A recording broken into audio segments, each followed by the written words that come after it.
school nutrition program in Iraq to be expanded. The Iraqi Ministry of Education and the United Nations World Food Program, or WFP, will be increasing the reach of Iraq's National School Feeding Initiative. The 4-year plan will eventually allow 3.6 million children to have greater access to meals at school by 2024. This year, 264,000 vulnerable students received meal assistance across 11 districts in Iraq. In 2020, schools involved in the program had a 97% attendance rate of students and a 99% retention rate. The meals are sourced from local businesses close to participating schools, thus benefiting small businesses and enhancing work opportunities in the area. Our bountiful thanks and appreciation, United Nations World Food Program, Iraqi government, and partnering organizations. May Allah's boundless light shine on the talented, noble Iraqi children for all time to come.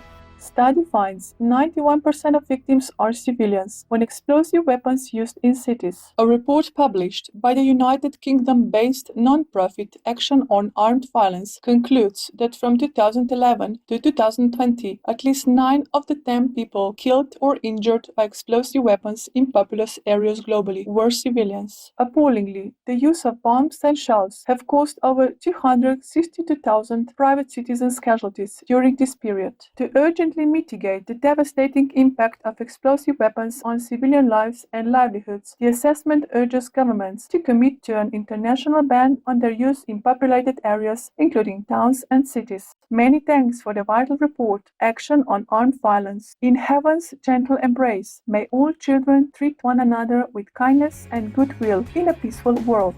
United Kingdom endeavors to restore and protect nature. The UK government has promised to take various steps to support the environment and amend the law so as to legally bind England to halt the decline of nature by 2030. Selling peat compost to gardeners in England will be outlawed by 2024, and 35,000 hectares of degraded peatlands will be revived within the next 4 years. Healthy peatlands have 3 times the carbon storing capacity of forests, while damaged peatlands emit carbon into the atmosphere. Tree planting will also increase with 7,000 hectares per year to be planted by 2024. Other measures include helping native animal species such as beavers and wildcats to be reintroduced in rural areas. The United Kingdom is a laureate of the Shining World Leadership for Caring Award, Shining World Wise Leadership Award, and Shining World Leadership Awards for Protection, Animal Protection, and Kindness. Way to go, noble United Kingdom, on your comprehensive plan to safeguard and increase your beautiful natural surroundings. In the blessings of the divine, may your actions help bring about a rising abundance of plants and wildlife throughout your lands.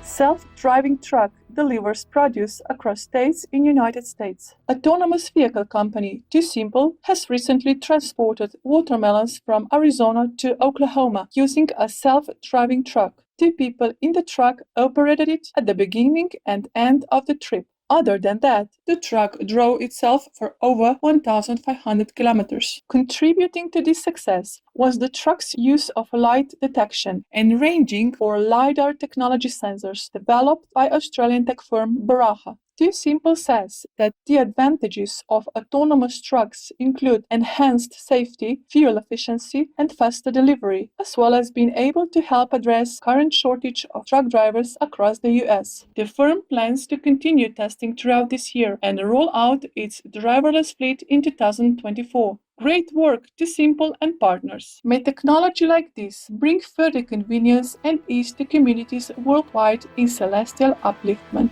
Migrants in Paris, France, learning fashion design. The Reprise project provides training to asylum seekers from Afghanistan and the Middle East, currently residing in a center in a southern Paris suburb. They are creating fashionable men's garments from used clothing. The project is a partnership between the migrants and French fashion students who endeavor to soon provision professional sewing machines and material for the trainees. One of the participants, Bagher Husseini from Afghanistan, hopes his design of a pair of baggy jeans with fringed patches can be showcased on a French runway later this year. Such a promising initiative, the Reprise project. It is very heartwarming to know that migrants are being given the training and opportunity to learn new skills in a new country. May people across the globe love and value each other without consideration of borders. In heaven's delight. Asia's first whole-cut vegan steak debuts in major Indonesian steakhouses. Jakarta-based vegan startup Green Rebel recently launched beefless steak made of soy protein and shiitake mushrooms at two of Indonesia's largest steakhouse chains, 29 locations of Abuba Steak, and at over 50 Pepper Lunch outlets, offering the brand's new plant-based delight at or below the price of their animal-derived counterparts. Abuba Steak has introduced 8 vegan and vegetarian menu items featuring Green Rebel's beefless steak, as well as its new chicken steak made from soy protein. Pepper Lunch features beefless steak in 2 menu items. Within its first 8 months of operation, Green Rebel has sold its various meat alternatives in over 50 stores and 500 food outlets, including Starbucks Indonesia. Exciting news and bravo, Green Rebel, for helping to spread veganism in your nation. May your tasty plant-based products continue to enjoy much success as more and more individuals adopt the diet of compassion in Allah's infinite blessings.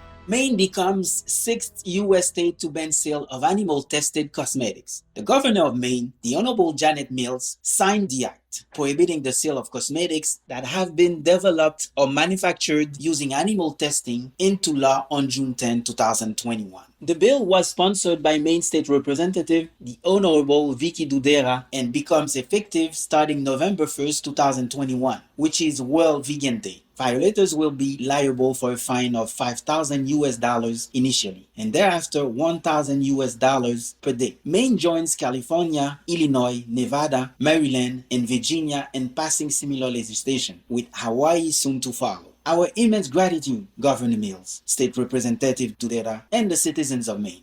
May your noble example of compassion for the animals help lead the way for an entire ban on animal testing the world over in the love of the Providence.